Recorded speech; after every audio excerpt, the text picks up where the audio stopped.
Assalamualaikum warahmatullahi wabarakatuh.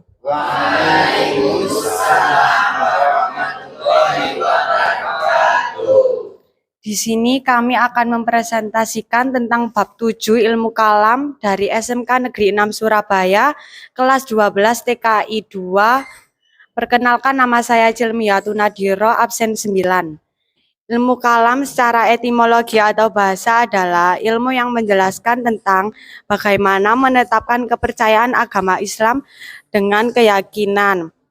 Salah satu contohnya adalah Syekh Muhammad Abduh menjelaskan tentang ilmu kalam adalah membahas tentang sifat-sifat wajib Allah, sifat-sifat jaiz pada Allah, sifat-sifat yang dilarang oleh Allah, dan menjelaskan tentang Rasul-Rasul Allah. Perkenalkan, nama saya Safara Naila Mufida, nomor absen 33. Adapun pembahasan ruang lingkup ilmu kalam, yaitu yang pertama adalah ilahiyah. Ilahiyah adalah pembahasan tentang segala sesuatu yang berhubungan dengan Allah. Contohnya yaitu wujud-wujud Allah, nama-nama baik Allah, sifat-sifat Allah, dan lain sebagainya. Lalu yang kedua adalah nubuat. Nubuat adalah pembahasan tentang segala sesuatu yang berhubungan dengan Nabi dan Rasul. Contohnya adalah kitab-kitab Allah, mukjizat, karomah, dan lain sebagainya. Lalu yang ketiga adalah ruhaniyah. Ruhaniyah adalah segala sesuatu yang berhubungan dengan alam metafisik. Contohnya yaitu malaikat, iblis, roh, dan lain sebagainya. Lalu yang terakhir adalah sam'iyah. Sam'iyah adalah segala sesuatu yang hanya diketahui melalui dalil nakil Al-Quran. Contohnya yaitu alam barzah, surga, neraka, dan lain sebagainya. Kenalkan, nama saya Retno Ayu, absen 31. Kemudian ada sumber ilmu kolam. Yang pertama berasal dari Al-Quran, seperti pada Quran Al-Ikhlas ayat 1-4 yang menunjukkan bahwa Allah Subhanahu wa taala merupakan Maha Esa. Kemudian ada Quran surat Al-Syurah ayat 11 yang menunjukkan bahwa Tuhan tidak menyerupai bentuk apapun di dunia ini, tapi Ia Maha mendengar dan Maha mengetahui. Kemudian ada Quran surat Al-Maidah ayat 117 yang menunjukkan bahwa Allah Subhanahu wa taala Maha melihat dan mengawasi seluruh gerak termasuk gerak hati umatnya. Ayat-ayat ini berkaitan dengan zat, asma, sifat, dan hal-hal lain yang berkaitan dengan eksistensi Tuhan, namun untuk penjelasan lebih detailnya belum dapat ditemukan. Kemudian sumber ilmu al-qalam yang kedua yaitu berasal dari al-hadis. Ada beberapa hadis yang dipahami sebagian umat sebagai prediksi Rasulullah tentang kemunculan berbagai golongan dalam ilmu kalam. Seperti pada hadis Abdullah bin Utsman yang mengatakan bahwa Rasulullah Shallallahu alaihi wasallam bersabda, akan menimpa umatku apa yang menimpa Bani Israel. Bani Israel telah terpecah belah menjadi 72 golongan dan umatku akan terpecah belah menjadi 73 golongan. Semua golongan masuk neraka kecuali satu golongan. Ia adalah orang-orang yang mengikuti jejakku dan sahabat-sahabatku.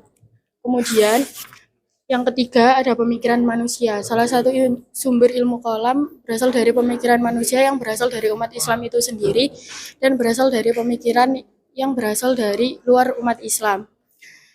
Seperti pada Quran surat At-Tariq ayat 5-7 yang artinya maka hendaklah manusia memperhatikan dari apakah ia diciptakan. Ia diciptakan dari air yang memancar yang keluar di antara tulang sulbi laki-laki dan tulang dada perempuan.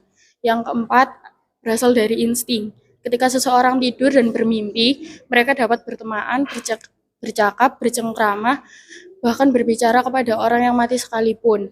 Dari sini dapat disimpulkan bahwa kepercayaan adanya Tuhan secara instinktif telah berkembang sejak keberadaan manusia pertama. Perkenalkan, nama saya Nada Aditya Pratama, nomor absen 20. Tujuan dari ilmu kalam sendiri, yang pertama, untuk menghindari akidah yang sesat dengan berusaha menghindari tantangan-tantangan dengan cara memberikan penjelasan duduk perkaranya. Yang kedua, untuk menguatkan sistem nilai ajaran Islam yang terdiri atas 3 pokok, yaitu iman sebagai landasan akidah, Islam sebagai manifestasi syariat ibadah dan muamalah, serta insan sebagai aktualisasi akhlak. Dan yang ketiga, menjawab problematika penyimpangan teologi agama lain yang dapat merusak akidah Islam, khususnya ketika Islam bersinggung dengan teologi agama lain dalam masyarakat yang heterogen berbeda-beda. Perkenalkan, nama saya Nurul Dia Ramadhani dari absen 25. Di sini saya akan menjelaskan manfaat ilmu kalam terhadap permasalahan keimanan seorang muslim. Yang pertama, ada memperkuat dasar pengetahuan tentang Islam. Seperti firman Allah, A'udzu billahi minasyaitonir rajim. Walaqad ji'nahum bikitabin fassalnahu ala ilmin hudan wa rahmatan liqaumin yu'minun. Artinya, sungguh kami telah mendatangkan kitab Al-Quran kepada mereka yang kami jelaskan atas dasar pengetahuan sebagai petunjuk dan rahmat bagi orang-orang yang beriman. Yang kedua, yaitu tidak mudah melenceng dari ajaran agama. Seperti firman Allah Subhanahu wa taala berikut, A'udzu billahi minasyaitonir rajim.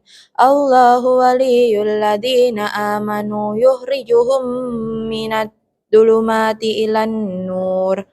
Walladzina kafaru awliya'uhumut tagutu yukhrijunahum minan nuri ilad dzulumat.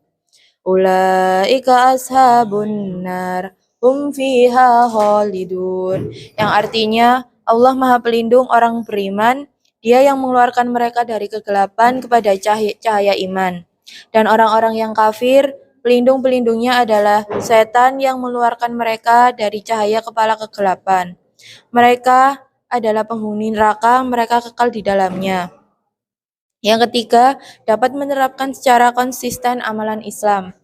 Seperti firman Allah Subhanahu wa taala, A'udzu billahi minasyaitonir rajim. Innal ladzina qalu rabbunallahu tsumma istaqamu fala khaufun 'alaihim wala hum yahzanun. Yang artinya, sesungguhnya orang-orang yang mengatakan Tuhan kami ialah Allah. Kemudian mereka tetap istiqomah, maka tidak ada kekhawatiran terhadap mereka dan mereka tiada pula berduka cita.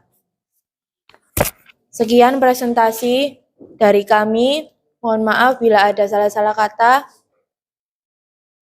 Wassalamualaikum warahmatullahi wabarakatuh. Waalaikumsalam.